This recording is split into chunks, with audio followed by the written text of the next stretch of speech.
안녕하세요. 축구 전문 기자 한준입니다. 괴물 김민재 선수에 대한 걱정 그야말로 쓸데없는 기우였습니다. 프랑크푸르트와의 경기에서 충격적인 참패를 당하면서 정말 체력적으로도 너무나 힘들고 정신적으로 힘들 수밖에 없는 상황들이었죠.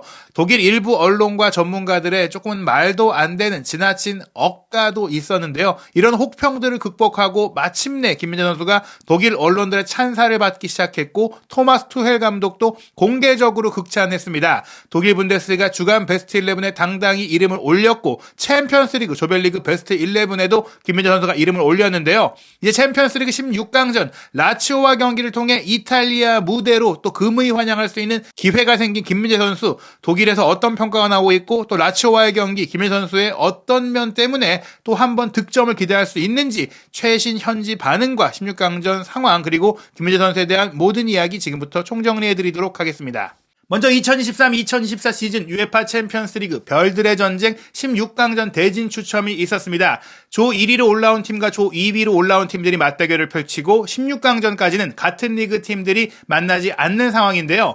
이강인 선수가 파리 생제르맹에서 뛰고 있었기 때문에 또 파리가 조 2위로 올라왔기 때문에 16강에서 김민재, 이강인의 조기 대결이 이뤄질까 이런 좀 관심사들도 있었지만 다행히 엇갈렸습니다. 두 팀이 좀 더 높은 곳에서 좋다면 이루어진다면 결승전에서 만났으면 좋겠다 생각이 드는데요. 먼저 대진 추첨 결과를 살펴보면 포르투 대 아스널, 나폴리 대 바르셀로나, 파리 대 레알 소시에다드, 인터밀란 대 아틀레티코 마드리드, 아인트호벤 대 도르트문트고요. 바이에른 뮌헨은 이탈리아의 라치오와 경기하게 됐습니다. 맨시티는 코펜하겐, 레알 마드리드는 라이프치히와 경기를 하는데요. 이 대진 추첨이 역시 이제 16강에서 어떤 팀을 만나느냐도 우승 확률에 영향을 미칠 수 있는데 기본적으로 지난 시즌 우승팀인 맨체스터 시티가 여전히 주요 유럽 베팅 업체들의 배당률에서 2.88배 내지 3배로 가장 낮은 배당률, 즉 이제 가장 높은 우승 확률을 기록하고 있는 우승 후보 1순위로 꼽히고 있고요. 또 조별리그를 무패로 통과했고 조별리그 챔피언스리그에서 40연속 무패를 달성한 바이에른 뮌헨도 4.75배에서 5배, 높이 있는 곳은 5.61배도 있긴 한데 이런 굉장히 또 낮은 배당률이 나오면서 우승 가능성 2위를 차지하고 있습니다. 역대 최다 우승을 자랑하고 있는 레알 마드리드가 우승 가능성 3위고 프리미어리그의 아스널이 4위 그리고 이강인 선수가 소속된 파리 생제르맹이 우승 가능성 5위에 올라 있고 그 뒤로 바르셀로나, 인터밀란, 아틀레티코 마드리드 등이 뒤를 잇고 있는데 10배 미만인 팀들이 조금 유력하다고 볼 수 있으니까 맨시티, 바이에른, 레알 마드리드, 아스널 이 네 팀이 유력한 4강 후보로 꼽히고 있다라고 볼 수 있겠습니다. 16강전에서 라치오를 만난 것도 바이에른에겐 크게 부담스럽지 않은 일정이라고 할 수 있는데요. 기본적으로 라치오와 바이에른 뮌헨의 체급 차이가 있어요. UEFA의 클럽 랭킹을 보더라도 바이에른 뮌헨이 2위를 차지하고 있는 절대적인 챔피언스리그의 강호죠. 역대 6번이나 우승을 차지했고요. 라치오의 UEFA 랭킹은 32위에 불과합니다. 지난 시즌 같은 경우에는 바이에른 뮌헨이 챔피언스리그 8강에서 탈락을 했었는데 라치오 같은 경우에는 유로파 리그도 아닌 그 아래 단계인 유로파 컨퍼런스 리그에 참가를 했었고 16강에서 탈락했던 바가 있습니다. 조별리그를 통과한 기록도 바이에른 뮌헨은 압도적으로 조기 진출을 성공하면서 A조를 1위로 통과했고 라치오는 2조에서 2위로 올라왔고요. 현재 자국 리그에서도 양 팀의 상황은 엇갈리고 있는데 물론 바이에른 뮌헨 입장에서는 1위를 지키지 못하고 있는 것조차도 비판의 요소이긴 하지만 현재 분데스리가 2위인데 라치오는 세리에 A에서 11위입니다. 지난 시즌 챔피언스리그 진출권을 얻어냈지만 올 시즌에는 챔피언스리그와 자국 리그를 병행하는 과정 속에서 확실하게 침이 붙이는 그런 모습들이 있는데요. 라치오 같은 경우에는 2조를 2위로 돌파하는 과정 속도 이제 쉽지가 않았습니다. 아틀레티코 마드리드가 4승 2무로 무패로 2조 1위를 차지했었는데 라치오 같은 경우에는 첫 경기 아틀레티코와 홈 경기도 1대1로 간신히 비겼어요. 후반 추가 시간 5분에 그것도 골키퍼 프로베델의 기적 같은 골을 통해서 패배를 면했고요. 셀틱 원정에서도 극장 승리를 거뒀습니다. 전반 12분에 후르와시에게 선제골을 내준 이후 29분에 베시노의 동점골에 이어 후반 추가 시간 5분 페드로의 또 한 번 극장골이 나오면서 첫 번째 승리를 거둔 것입니다. 그 뒤에 페예노르트 원정 가서는 3대1로 완패를 당하기도 했어요. 하지만 페예노르트와의 이제 홈 경기 이어졌던 리턴 매치에서 1대0으로 이겼고 셀틱과의 홈 경기 역시 임모빌레의 멀티골로 2대0 승리를 거두면서 홈에서 이제 지지 않았던 것이 결국에는 주요했다. 마지막 라치오가 이제 아틀레티코와의 원정 경기에서는 0대2로 패배했는데 페예노르트가 2승 4패, 셀틱이 1승 1무 4패로 사실은 3, 4위 팀들이 너무나 좀 크게 특히 아틀레티코에 무너지면서 승점을 얻지 못했기 때문에 라치오가 비교적 이제 성적에 비해 실력에 비해 손쉽게 이제 16강에 오를 수 있었다고 볼 수 있습니다. 라치오 같은 경우는 올 시즌에 분명히 사리 감독이 지난 시즌의 팀을 잘 만들었고 운영해왔지만 올 시즌은 크게 고전을 하고 있습니다. 무엇보다 세리에 A에서 11위 중위권에 머물러 있는데요. 6승 3무 7패이고 16경기에서 16득점밖에 안 됩니다. 경기당 득점이 한 골에 불과한데 이 득점마저도 임모빌레에 크게 의존하고 있습니다. 실점도 18골로 굉장히 많이 내주고 있어서 지난 시즌과 비교하면 공격 수비 양면에서 모두 고전하고 있거든요. 리그 개막 첫 2경기에서 레체 제노아에 연속 패배를 당했고 나폴리 원정 가서 승리를 거두긴 했지만 이후 또 유벤투스의 1대3 완패, 몬차를 상대로도 홈에서 1대1로 비기기도 했고 밀란 원정 0대2 패배라든지 볼로냐 원정 0대1 패배, 살레르니타나를 상대로도 최하위 팀인데 1대2로 원정에서 졌습니다. 즉 원정 경기 성적이 굉장히 좋지 않은 상황이라고 볼 수 있는데요. 더더욱이나 바이에른 뮌헨 원정은 원정팀의 지옥이라고 할 수 있는데 라치오가 승점을 가져오기 어렵다고 할 수 있겠죠. 올 시즌 라치오 같은 경우에 선수 명단 변화를 보면 일단 수비 라인의 핵심인 아체르비가 인터밀란으로 이적을 했고요. 중원의 핵심인 세르게이 밀린코비치 사비치도 거액의 이적료에 사우디아라비아의 알힐랄로 떠났습니다. 그러면서 전반적인 경기 안정감이 떨어진 상태라고 볼 수 있습니다. 공격 라인의 미트윌란의 이삭센을 영입했지만 기대만큼의 어떤 그 활약을 보여주지 못하고 있는 상황이고 그 외에 전반적으로 젊고 어린 선수들을 영입을 했는데 즉시 전력감으로서의 실력을 보여주지 못하고 있어요. 그나마 이제 아르헨티나 출신의 발렌틴 카스테야노 선수 정도만 1골 2도움으로 조커로서 무난한 활약을 펼치고 있다. 올 시즌에 득점력이 굉장히 부족한데 계속해서 세리아에서 득점왕을 노려왔던 7호 임모빌레가 15경기에서 4골을 넣은 것이 팀 내 최다 득점 기록이고 또 측면 공격수인 루이스 알베르토가 3득점 1도움으로 그나마 이름값을 하고 있습니다. 미드필드 베시노 2골, 차카니가 윙어로서 2골을 넣고 있고 카마다 다이치도 이번에 영입을 했는데 카마다 다이치도 잘 자리를 잡지 못하면서 1골 1도움에 그치고 있고 또 선발 출전도 많이 하지 못하면서 주전 자리도 차지하지 못하고 있습니다.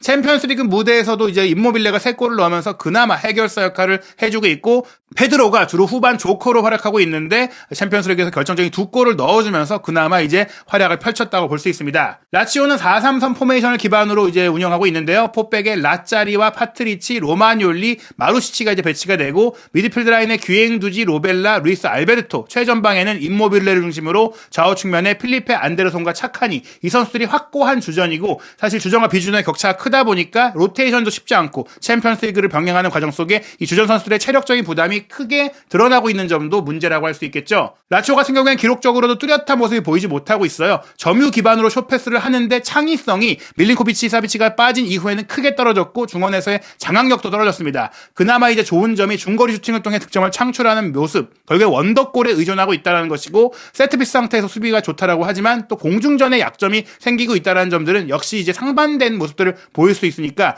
측면 공격에도 약하고 리드를 지키지도 못하고 완력과 저력과 뒷심이 부족한 모습을 보이고 있다고 할 수 있어요. 바이에른 뮌헨과 라치오가 챔피언스리그에서 이미 만났던 적이 있습니다. 16강에서 만났었는데 2020-2021 시즌 당시에 바이에른 뮌헨이 라치오 원정에 가서 4대1로 대승을 거뒀고 홈에서도 2대1로 승리하면서 2전 전승으로 8강에 올랐던 바가 있습니다. 무엇보다 원정에서 4골이나 넣었고 합계 득점이 6득점 2실점이니까 확실한 실력 차이를 보여줬다고 할 수 있는데요. 지금의 양팀의 간극도 그 정도로 벌어져 있다고 볼 수 있습니다. 게다가 김민재 선수 입장에서는 라치오가 익숙한 상대죠. 지난 시즌 세리아 A에서 2차례 라치오와의 대결에 모두 출전을 했었는데요.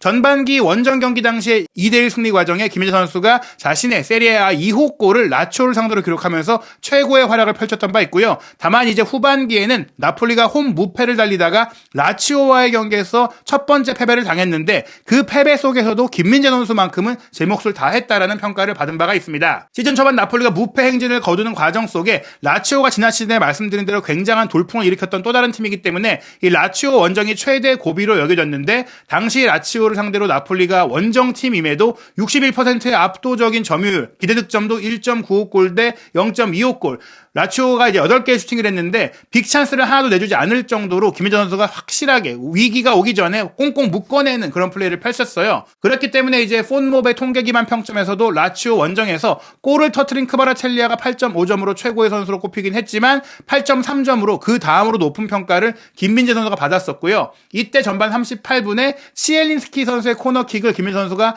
강력한 헤더 슈팅으로 연결하면서 동점골을 성공시켰던 바가 있습니다. 이때의 득점이 사실은 빠르게 자신의 리그 2호 골로 연결되면서 이탈리아의 유력 방송사인 스포르트 메디아셋 같은 경우도 김민재 선수에게 6.5점의 평점을 주면서 평소처럼 견고한 수비를 펼치면서 득점까지 했다면서 벌써 세리에 A에서 2골을 기록한 첫 번째 수비수라면서 득점력까지 있는 수비수라고 극찬을 보냈었어요. 이때만 하더라도 시즌 초반이었고 김민재 선수에 대해서 반신반의하는 반응들이 있었다 보니까 쿨리발리를 대체하는 것이 아주 어려운 일인데 김민재의 행보를 살펴보니 적임자인 것 같다라는 평가가 이때 나왔거든요. 그런데 이후에는 대체자의 적임자가 아니라 쿨리발리를 능가하는 나폴리의 역대 최고 센터백으로까지 평가를 받게 되는 것입니다. 다만 후반기에 라치오를 상대로 한 홈 경기에서는 0대1의 충격적인 홈 첫 패배를 당했는데요. 이때 김민재 선수만이 거의 면죄부를 받았다 할 수 있습니다. 통계 매체인 폰몹에서 김민재 선수를 패배했음에도 불구하고 나폴리에서 최고 평점인 7.4점을 줬습니다. 승리한 라치오 선수들보다도 더 높은 평점들이 나왔던 것이고요. 이탈리아의 유력 매체 중에 하나인 투토 메르카토 같은 경우도 김민재 선수에게 평점 6.5점으로 나폴리 선수 중에 최고 점수를 주면서 프로베델의 기적적인 선방 때문에 득점이 무산됐던 것이고 임모빌레를 완전히 압도했다고 했습니다. 라치오 최고의 공격수인 임모빌레를 두 차례의 맞대결에서 모두 제압하고 공중전, 뒷공간 커버, 블러킹 모든 면에서 완전히 지워버렸던 김민재 선수였거든요. 라치오와의 그 전반기 대결 당시에도 헤딩골을 넣었던 김민재 선수인데 후반기에도 34분에 원더골을 내주면서 끌려갔던 중거리 슈팅을 내주면서 끌려갔던 경기에서 대포알 같은 헤더 슈팅을 연결했는데 프로베델의 선방이 정말 기가 막히게 나오면서 무산됐던 바가 있습니다. 그 외에도 완벽에 가까운 개인적인 플레이를 펼쳐 보였기 때문에 라치오를 상대로는 김민재 선수가 좋은 기억이 많고 지난 시즌 라치오의 핵심 선수들이 그대로 남아있기 때문에 김민재 선수가 특별히 연구하거나 준비할 필요 없이 라치오와의 경기는 잘 소화할 수 있을 것으로 기대가 됩니다. 무엇보다 스코어 90에서 선정한 조별리그 챔피언스리그 베스트 11에서 김민재 선수가 최고의 센터백으로 선정이 됐거든요. 공격 라인에 케인, 그리즈만, 사카, 미드필드 라인에 벨링엄, 로드리, 브라이스 맨데스, 포백 라인에 라움, 페페, 김민재, 칸셀루, 골키퍼는 도르트문트의 코벨로 꼽혔는데요. 물론 이 선정이 공식 베스트 11은 아니지만 김민재 선수가 바이에른 뮌헨의 16강 진출 과정 속에 자신의 역할을 확실하게 해냈다는 것을 많은 해외 언론들도 주목하고 평가하고 있다는 것을 알 수 있는 대목입니다. 16강의 대진표가 확정은 됐지만 경기 날짜는 아직 조금 있어야 결정이 돼요. 각 중계 방송 스케줄과 리그에서 어떤 경기가 또 홈으로 원정으로 치러져야 되는지 국가별로 겹치지 않게 또 배정을 해야 되기 때문인데요. 일단 16강전은 총 8경기인데 4경기씩 나누어서 2주에 걸쳐서 1, 2차전이 열립니다.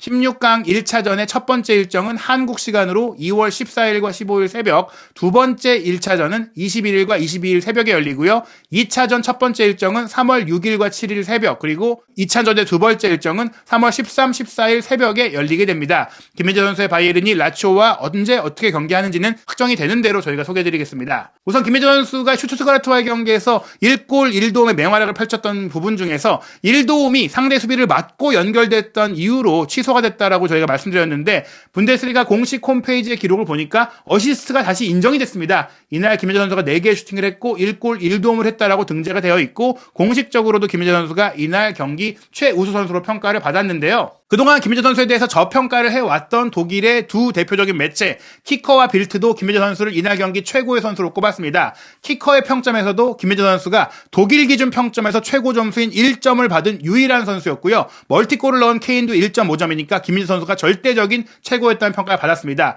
빌트의 평점에서도 김민재 선수가 1점으로 만점을 받았다고 할 수 있겠는데요. 빌트의 논평도 김민재 선수가 중요했던 경합을 모두 이겼고 동료 수비수들의 빈 공간까지 휩쓸며 커버했다. 여기에 63분 결정적인 헤더골까지 직접 득점하면서 자신의 활약에 대한 보상을 받았다라는 평가를 받았습니다. 키커는 나아가 당연히 평점 1점 최고 점수를 받았기 때문에 김민재 선수를 분데스리가 15라운드 주간 베스트 11에도 꼽았는데요. 김민재 선수가 이번에 선정된 것이 주간 베스트 11 두 번째입니다. 보이시는 이제 숫자 프림퐁 6은 6번 뽑혔다는 얘기니까 가장 많이 뽑힌 선수라고 할 수 있겠고 김민재 선수가 두 번째인데 프라이부르크와의 경기에 이어 이번 슈투트가르트전까지 김민재 선수가 이제 계속해서 주간 베스트 11의 횟수를 늘려가면서 올 시즌 분데스리가 베스트 11에도 도전할 수 있는 활약을 기대해 보겠습니다. 소파스코어도 이날 경기 기록 기반 김민재 선수의 평점을 8.3점으로 주면서 8.2점의 케인, 멀티골의 케인을 제치고 최고의 선수로 선정했던 바가 있고요. 후스코드닷컴도 8.8점의 높은 점 선수로 스타맨으로 김민재 선수를 선정했고 멀티골의 K인이 8.5점이었습니다.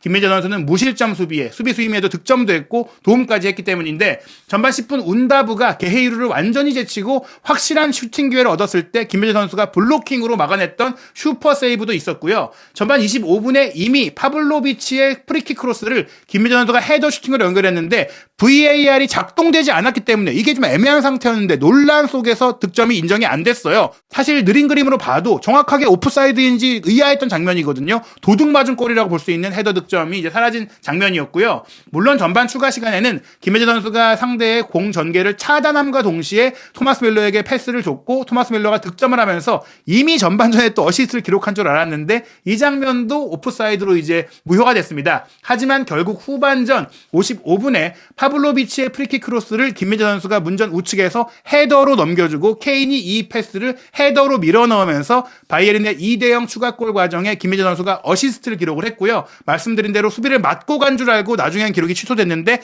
다시 이 기록이 독일 분데스리가 공식 홈페이지에 등록이 됐습니다. 그리고 65분 파블로비치의 코너킥을 김민재 선수가 강력한 헤더 슈팅으로 연결한 것, 수비를 맞고 굴절되면서 들어갔지만 방향이 골대 아니었기 때문에 김민재 선수의 골로 인정이 되면서 수비수임에도 1골 1도움이라는 대단한 활약으로 누가 뭐래도 최고의 선수 김민재 선수였다라고 할 수 있습니다. 이날 경기를 마치고 투헬 감독도 이례적으로 공개 인터뷰에서 김민재 선수에 대해서 극찬을 했는데요. 김민재 선수의 활약에 대한 질문이 독일 기자에게 나오자 김민재 선수는 절대적으로 톱이다라고 이제 영어식 표현까지 했고요. 이미 올드 트래포드에서 맨유 원정에서도 아주 강력한 모습을 보였다며 프랑크푸르트전에 조금 어려움을 겪었지만 다시 이겨냈다라고 했습니다. 물론 우파메카노와 함께 잘했다라면서 우파메카노에 대한 칭찬도 잊지 않았지만 오늘 우리 미네인 수비수들 특히 김민재 선수가 어떤 수준과 어떤 잠재력을 갖고 있는지 또 어떤 수준의 경기를 할 수 있는지 계속해서 보여줬다라고 얘기하면서 오늘 정말 김민재는 강력했습니다. 게다가 환상적인 반응력을 보여줬다고 하면서 강행군 일정도 있었고 힘든 순간도 있었고 또 정신적으로 힘든 순간 특히 프랑크푸르트와의 경기 대량 실점 패배를 겪었지만 강하게 돌아왔다. 체력도 집중력도 매우 높았다라고 칭찬하면서 둘의 활약에 기분이 좋다라고 이야기를 하면서 또 환하게 웃었고 또 앞으로의 활약도 기대를 했습니다. 김민재 선수 전반기 분데스리가 마지막 경기를 준비하고 있습니다. 한국 시간으로 12월 21일 목요일 새벽 4시 30분에 볼프스부르크와의 원정 경기를 통해서 전반기를 마치는데요. 이 경기를 마치고 나서 쉴 틈 없이 2023 아시안컵을 위한 클리스마노에 합류하게 됩니다. 그로 인해 1월 달에 있을 많은 바이에른의 경기들에 김민재 선수가 빠지게 되는데요. 김민재 선수가 없는 상황이라면 독일 언론들이 김민재 선수가 얼마나 소중했던 것인지 지금까지의 억가를 후회할 수 있는 반응들이 나오지 않을까 생각이 됩니다. 1월 13일 호펜하임전, 1월 21일 베르더 브레멘전, 1월 25일 연기된 우니온 베를린전, 그리고 1월 27일로 예정된 아우크스부르크전과 2월 3일 메넨글라트바흐전 등 김민재 선수가 이제 아시안컵 우승을 차지할 경우에는 2월 10일까지 빠져있게 되는데요. 이 기간 동안 바이에른 뮌헨은 또 어떻게 경기를 치를지, 김민재 선수가 참가할 한국 대표팀의 아시안컵 경기는 어떻게 이어질지, 그리고 2월달 아시안컵 이후에 열릴 챔피언스리그 16강전에서 또 김민재 선수가 라초를 상대로 좋은 득점력을 보여줬었고 올 시즌도 슈투트가르트를 상대로 분데스리가 데뷔골을 터뜨렸는데 이 득점 기세를 이어갈 수 있을지 한준TV와 함께 김민재 선수의 모든 소식도 확인하시기 바랍니다.